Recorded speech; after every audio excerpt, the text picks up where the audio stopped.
வணக்கம். என் பேர் doctor MA ராஜா. இந்த எம்ஜிஎம் புற்றுநோய் மருத்துவமனையில் மூத்த ஆலோசகராகவும் இயக்குநராகவும் நான் பணிபுரிகிறேன். இப்போ இன்றைய தேதியில் நம்ம நடத்துகிற இந்த நிகழ்ச்சி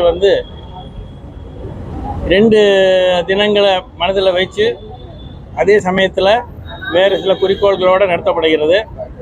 2 விஷயங்கள் என்னென்னா, ஒன்று உலக புற்றுநோய் விழிப்புணர்வு தினம் அப்படின்றது February 4ஆம் தேதி வருது.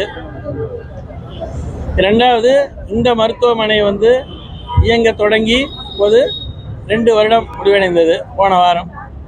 இந்த 2 தினங்களை மனசில் வச்சுட்டு அதே சமயத்தில் முக்கியமாக பொதுமக்களுக்கு இந்த புற்றுநோயை பற்றி தவறான கருத்துக்களை விளக்கி சரியான விளக்கங்களை சொல்லி இதனுடைய விழிப்புணர்ச்சி ஏற்படுத்தி, முக்கியமாக இந்த நோய் உண்டான ஆபத்து காரணிகள் என்னென்ன, நமது சொந்த வாழ்க்கை முறையில் எந்தெந்த வழிகளை நம்ம கடைப்பிடிச்சா இந்த புற்றுநோய் வராமல் தடுக்கலாம் அல்லது வரும் வாய்ப்பை குறைக்கலாம், இது போன்ற விஷயங்களை பொதுமக்களுக்கு எடுத்து சொல்வதற்காக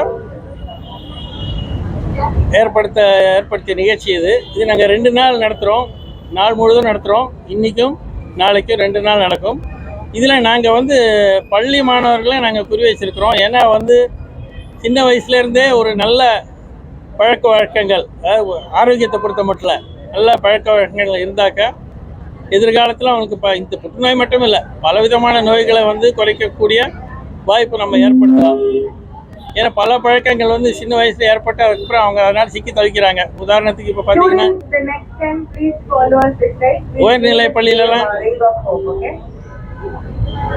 உயர்நிலை பள்ளியில் படிக்கிற பசங்களுக்கெல்லாம் பார்த்தீங்கன்னா இப்போவே இந்த புகைப்பிடிக்கிற பழக்கம், சில பேருக்கு இந்த பழக்கம் ஏற்படுத்தக்கூடிய ட்ரக்ஸுடைய பழக்கம், மதுபான மருந்து பழக்கம், இது மாதிரி பல கெட்ட பழக்கங்கள் ஏற்படுகின்றன. அதுக்கப்புறம் அதனால் சிக்கி தவிக்கிறாங்க.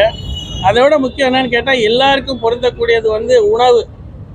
தவறான உணவுகளை உட்கொள்ளுதல், எப்பொழுதுமே வெளி உணவை உட்கொள்ளுதல், இந்த பதப்படுத்தப்பட்ட உணவை வழக்கமாக உட்கொடுத்துதல், இதெல்லாமே புற்றுநோய்க்கு வழிவகுக்கும். இது எல்லாருக்கும் பொருந்தும்.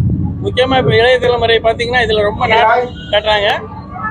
அதனால அதெல்லாம் குறைக்கிறதுக்கும் ஒரு விழிப்புணர்ச்சி ஏற்படுத்துக்காக இந்த நிகழ்ச்சி ஏற்படுத்தியிருக்கிறோம்.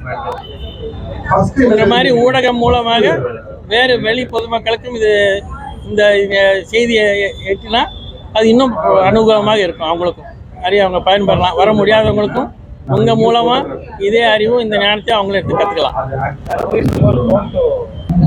அதாவது நீங்கள் வெறும் எண்ணிக்கை மட்டும் எடுத்தீங்கன்னா நம்ம நாட்டை பொறுத்த மட்டும் லேசாக பெண்களுக்கு தான் அதிகமாக புற்றுநோய் இருக்கிறது.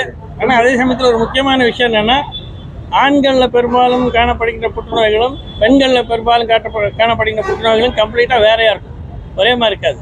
வெறும் நம்பர் மட்டும் பார்த்தீங்கன்னா பெண்களுக்கு லேசாக ஜாஸ்தி இருக்குது ஆண்களை விட. அதாவது இந்த அவேர்னஸ் கிரியேட் பண்ணுறதுக்காக உலக ரீதியாக நமக்கு ஒரு விழிப்புணர்ச்சி வரணும் அப்படின்றத முக்கியமான தீம். தமிழ்நாட்டு அளவு ஆக்சுவலாக நம்மக்கிட்ட அந்த மாதிரி புள்ளி விவரம் இல்லை.